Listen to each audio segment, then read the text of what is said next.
Fala pessoal, estamos começando mais um vídeo aqui pro canal e hoje eu vou falar sobre ser helper na faxina.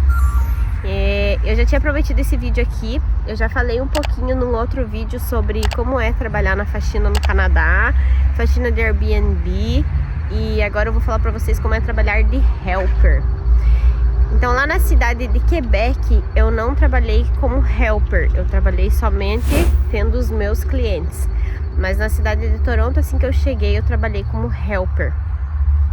Helper é uma ajudante da... Como que eu posso explicar? É uma ajudante da pessoa que tem os clientes, né? Então, por exemplo, a minha patroa tinha os clientes dela e ela era a chefe majoritária e ela tinha as helpers, as ajudantes dela. Nós éramos fora ela, 4 pessoas, 4 meninas. Então era uma equipe grande, né? E a gente era dividido para fazer o número de casas que tinha por dia. Geralmente a gente fazia 5, chegamos a fazer acho que 6 casas por dia. Mas geralmente eram umas 4 a 5 casas por dia que a gente fazia. No começo, quando eu trabalhei, essa é uma das equipes, né? Mas eu já trabalhei com outra pessoa também, que ela era a patroa e tinha mais 2 helper, eu e mais uma outra menina, né? Eu sei que já passou pela sua cabeça morar fora do Brasil. Se você tem esse sonho, saiba que é possível. Nós podemos te ajudar. A Academy Class, através da nossa experiência, pode levar você a realizar este sonho. Chega nesses cursos prontos. Nós da Academy Class traçamos um plano específico para você e para sua família morar fora do Brasil através da nossa mentoria. Seja bem-vindo à Academy Class.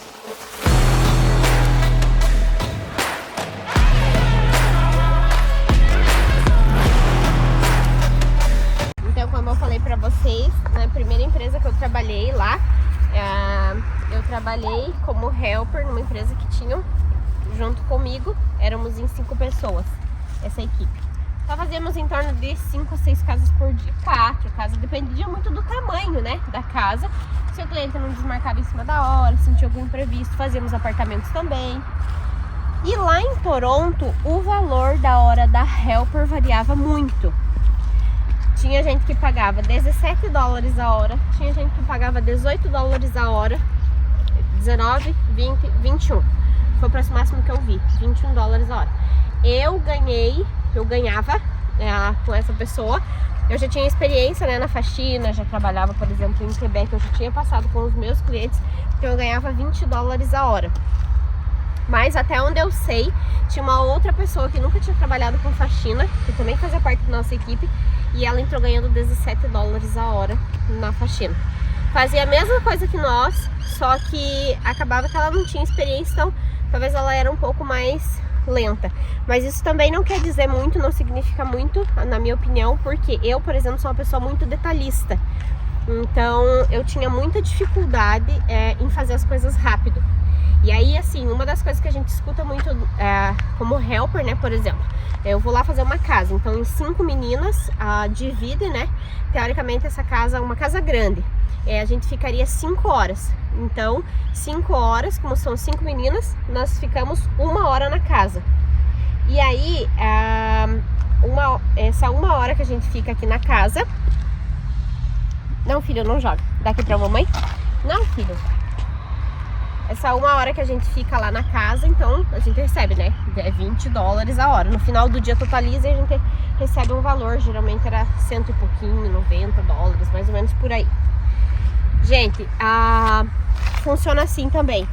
Eu já ouvi falar muito, e comigo também aconteceu várias vezes, vários episódios. Eu chegava e sempre contava pro Jean: ó, passou da tua hora, que é 1 hora, 1 hora e 10, 1 hora e 15 que você tem, você não tá mais recebendo pra isso, então você tem esse tempo pra fazer. Eu não achava justo, mas assim, tinha meninas que davam as triplo coração e faziam nessa hora, saiu até desidratada de tanto que suava. Então assim, eu fazia no meu ritmo, eu tentava fazer rápido, só que o meu corpo não permite, né? O meu jeito de trabalhar, o meu modo de ser detalhista não permite com que eu faça tão rápido as coisas. Então eu tinha essa dificuldade, que aqui tem formiga, vai machucar você. Então eu tinha essa dificuldade e várias vezes eu só concordava, falava, aham, tá bom. Ser helper é muito bom, te abre novas oportunidades, te abre visão para uma nova coisa. Você sempre vai procurar, né, progredir, procurar outras empresas, sempre melhorando. Como qualquer outro lugar, você vai procurar um crescimento, né? E ali, assim, o que eu digo pra vocês que talvez um teto máximo você ser uma helper já de mais tempo é você ganhar uns $25 a hora, quando você já tá, assim, tipo, uns 2 anos. Isso depende muito de cada pessoa, cada empregador, né? Mas a minha realidade, assim, o que eu vi é mais ou menos isso. Eu já trabalhei também com uma outra pessoa, que era só, ela era a patroa, tinha mais uma helper e eu, né? Então, éramos em duas, às vezes era só eu e ela. E ela me pagava $21 a hora. Então depende muito de como a pessoa vai ver o teu trabalho e ela vai acertar com você o valor. As dificuldades de ser helper são várias, né? Porque você não é patroa, então você tem que cumprir ordens, você tem que cumprir horário. Mas eu acho que o mais difícil de tudo era isso pra mim. Era esse meu perfeccionismo, essas meus coisas de detalhes. E não que não tinha que fazer com detalhes. Só que eu, no meu ritmo de trabalho, eu sou mais lenta pra fazer, certo? Então, assim, eu tinha amigas que trabalhavam no mesmo ritmo que eu. Mas, mesmo ritmo que eu digo assim, trabalhavam da mesma forma que eu, mas mais aceleradas. E aí, elas faziam detalhadamente também, só que o ritmo delas era mais rápido. Então a patroa sempre comparava, mas como que a fulana consegue e você não consegue, né? Então eu não podia dar essa justificativa, mas eu atrasei um pouco porque hoje o banheiro tava mais, mas das outras vezes o banheiro também tava ruim, e como que elas conseguiram fazer? Então isso é muito complicado de você explicar para um patrão esse tipo de situação. Segundo, tem que se preparar para comer aonde você estiver. Dentro do carro, dentro de ônibus, já comi dentro de trem, metrô, né? Já comi dentro da casa de cliente, que geralmente não é uma coisa que as patroas costumam deixar e gostar muito, porque fica cheiro na casa. Eu nunca trabalhei com pessoa assim, mas eu já sei de amigas minhas que trabalharam e com gente que não podia nem esquentar comida na casa do cliente, porque ficava o cheiro da comida dentro do micro-ondas. Eu acho isso um absurdo, na minha opinião isso é um absurdo, porque a gente é ser humano e a gente precisa se alimentar, e eu não vou comer uma comida gelada. Canadá, pense bem, eu deixei, mesmo que eu deixei, esquentei antes de sair de casa, deixo na minha bolsa térmica, a comida chega lá completamente gelada, e aí eu vou comer. Então, tipo assim, o que eu sou? Eu sou um bicho? Não, eu sou um ser humano, gente. Então, esse tipo de desvalorização eu acho muito ruim, mas eu não trabalhei com esse tipo de pessoa, graças a Deus. Todas as minhas patroas eram bacanas nesse ponto. E eu também, quando eu trabalhei como empreendedora, né, e pegava as meninas para trabalhar comigo, eu também sempre falava isso, porque eu acho que tem que ser assim, né? Eu também já trabalhei com uma outra pessoa lá em Toronto também, que era só ela e eu também. E ela limpava mais apartamentos, né? Então eram mais espaços pequenos, menores. E era bem gostoso também. A gente só andava de trem. Então tem todos esses percalços. Tem gente que te leva de carro, tem gente que te leva que você só vai usar o metrô, e assim vai, assim por diante. E quando você usa o metrô, acaba que o metrô não tá incluso na sua hora. Só que com essa menina, eu ganhava $20 a hora também. Então acaba que era o mesmo preço. E, gente, uma coisa também muito importante se falar é que deslocamento não é hora ganha. Então já aconteceu, por exemplo, de eu sair lá da região de Toronto e eu tinha que ir pra região de, sei lá, Guelph, uma cidade bem longe dali da onde a gente tava. E esse deslocamento, que é 1 hora, 1 hora e pouco para ir até lá de carro, a gente não recebe nada. Então, muitas vezes, horas trabalhadas eram 5, 6 horas. Acho que 7 no máximo que eu já fiz. Não me lembro se eu cheguei a fazer mais do que isso. Só que o deslocamento acaba que você fica na estrada, que você fica fora de casa umas de 9 a 12 horas por dia. Então, gente, isso é extremamente cansativo. É um processo, você chega assim, destruído em casa. E aí você só quer saber o quê? Tomar um banho, arruma sua marmita de novo, que no outro dia, ó, mais labuta. Isso, e geralmente eu trabalhava sempre segunda a sexta. Sábado, pelo menos com as pessoas que eu trabalhava, não tinha trabalho. Então, assim, vai preparado pra pro pior, vai preparado pra sofrer, porque se você chegar lá e só tem coisa boa, glória a Deus, larga a mão pro céu. Mas eu acho assim que essas são as principais dificuldades, que é alimentação pra mim, não ter horário, nem sempre tinha um horário fixo, não era meio-dia, não era 1 hora, dependia das casas que tinha no período. Comer aonde tá, comer às vezes com o carro funcionando e ali ó, mandando ver pra dentro, comer rápido, tipo, ter uma casa de uma casa pra outra, não tinha 15, meia hora, 1 hora de almoço, era 15 minutos às vezes. Essa questão dessa perca de tempo de locomoção, ficar andando de carro, né, até você ir de um cliente pro outro. Depois daí você pega mais transporte, porque eles te deixam um ponto de partida e você pega o transporte para ir até na sua casa. Já aconteceu uma situação comigo bem assim, desagradável, né? E que naquele dia, nossa, eu pensei muito se eu voltaria a trabalhar na faxina. E acabou que eu não voltei a trabalhar como helper. Foi daí que eu dei início ao meu empreendimento em Toronto.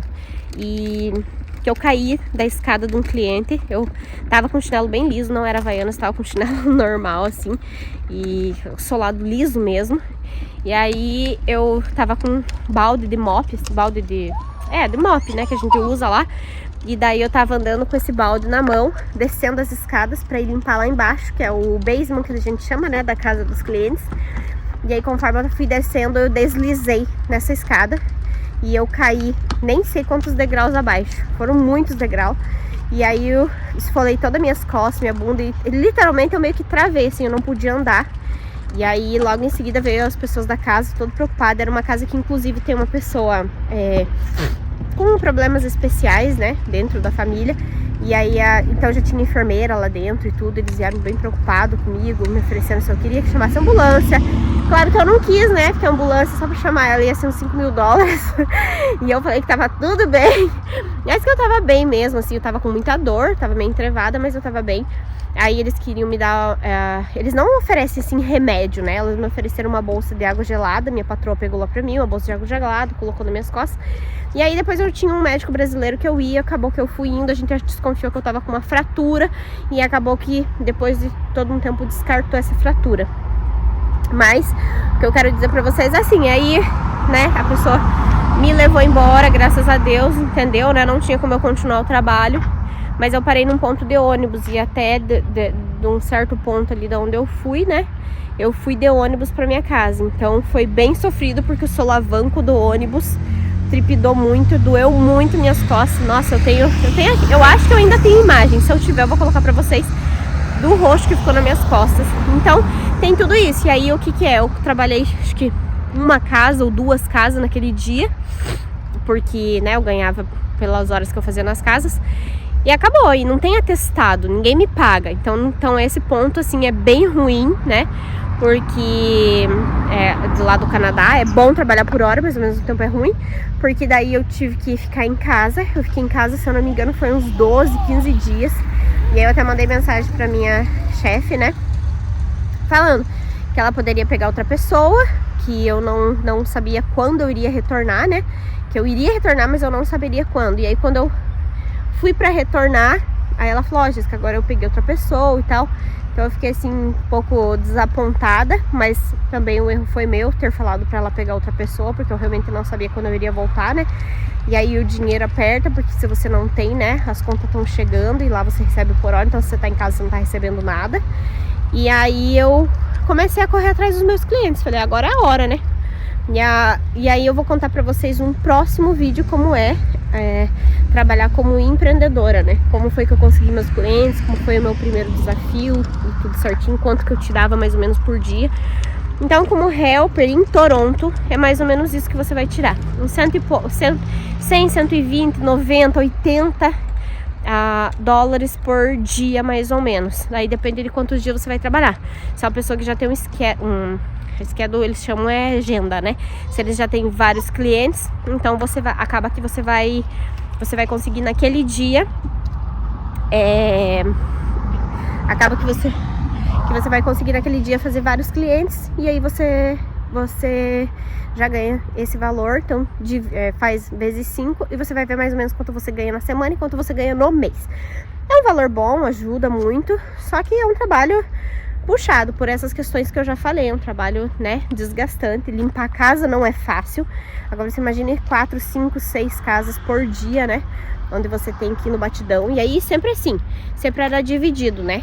Então pelo menos as pessoas que eu trabalhei eram bem bacanas nesse ponto. Então nessa primeira casa eu limpei banheiro, na segunda eu vou limpar quarto, vou tirar pó e passar aspirador. Era dividido mais ou menos assim. Na próxima eu vou limpar cozinha e banheiro sempre eram os piores, né? Então era dividido assim pra não pesar pra ninguém, nem pra mim, nem pros meus colegas. E eu acho que mais ou menos era isso, gente, de faxina. A questão de produtos aí vai de como a pessoa vai acordar, se a pessoa leva os produtos. Quando eu trabalhava com as minhas patroas, todas elas davam os produtos e davam aspirador, levava aspirador, essas coisas assim. Eu vou contar pra vocês daí depois como é a minha experiência como empreendedora, como eu fiz com os meus clientes. Então elas davam esse material, daí claro, né, elas já cobravam um pouco a mais do cliente e pra poder estar fazendo cobrir esse gasto que elas tinham. Elas achavam mais fácil, né? E também porque elas tinham carro, então era mais fácil de se transportar. Mas é isso, gente, a faxina dá pra fazer um bom dinheiro sim, né, principalmente como empreendedora, que eu vou falar no próximo vídeo pra vocês. Mas é um trabalho cansativo, é um trabalho puxado, que você tem que ver se vale a pena, se é uma coisa que você vai ficar assim a vida inteira, a longo prazo, né. E eu acho que o que vale a pena aí é você realmente abrir uma empresa lá, né, chegar, botar tudo certinho pra você pagar realmente as taxas, fazer tudo certinho, pagar imposto, porque daí você vai conseguindo construir o seu nome dentro do país. Então eu acho que isso é bem válido, é bem importante. E é isso. Eu acho que o trabalho como helper é isso. Como eu falei pra vocês, é um trabalho muito puxado, mas é um trabalho bom. Quem gosta de trabalhar com faxina e que tá chegando e que é algo meio que de imediato, eu acho que é uma coisa que com certeza pode agregar muito financeiramente. E acaba que, consequentemente, a maioria dos clientes que eu sempre trabalhei com brasileiras, tá? Minhas patroas sempre foram brasileiras, todas elas. E aí acaba que sempre quando eu entrava nos grupos do WhatsApp, outra pergunta que já me fizeram, como eu consegui esses trabalhos como helper? Eu entrava em grupos do WhatsApp, brasileiros em Toronto, empregos em Toronto para brasileiros, sei lá. E sempre alguém falava, preciso de helper na faxina. Eu me candidatava, opa, eu tô livre, entendeu? E é assim que a gente vai informando. E aí a pessoa vê, se ela gostar de você, opa, eu tô com uma vaga aberta. Você quer entrar na minha equipe? E é assim que a gente consegue. Uniforme, depende da empresa, ela dá uniforme, depende da empresa não. Eu já trabalhei com pessoas que me deram todo o uniforme, calça, camiseta, e já trabalhei com outras que não davam nada, você tinha que ir com a sua roupa. Mas não é um uniforme específico, só é uma roupa assim que não suja de que boa, porque a gente mexe muito com que boa, não é produtos de lá, né? Mas é assim, água sanitária, enfim. E aí sempre tem que ir confortável o pé. Leva chinelo de preferência, porque na casa de canadenses tem muito carpete, então a gente não pode ficar entrando de calçado de fora. Eles não permitem entrar com calçado de fora, isso é costume deles. E geralmente ia trabalhar de tênis ou de bota, porque lá é muito frio, né? E aí levava o chinelinho dentro da casa. E aí, marmita, água, lanche, tudo pro dia inteiro. Você tem que pensar em todo esse montante. Então é isso, gente. Eu acho que eu consegui esclarecer assim as dúvidas que as pessoas tinham de como é trabalhar como helper. Se ficou alguma coisa, se você ficou com alguma dúvida, deixa aqui embaixo no comentário, que talvez eu possa fazer um outro vídeo ou possa responder mesmo aqui, né, pra vocês, pra não ficar muito extenso. E espero que vocês tenham gostado desse vídeo. Curtam esse vídeo. Se tem mais alguém que tem essa dúvida que vocês conhecem ou que vocês querem mandar, compartilha. Se você não é inscrito, se inscreve no canal. E um beijo, até a próxima.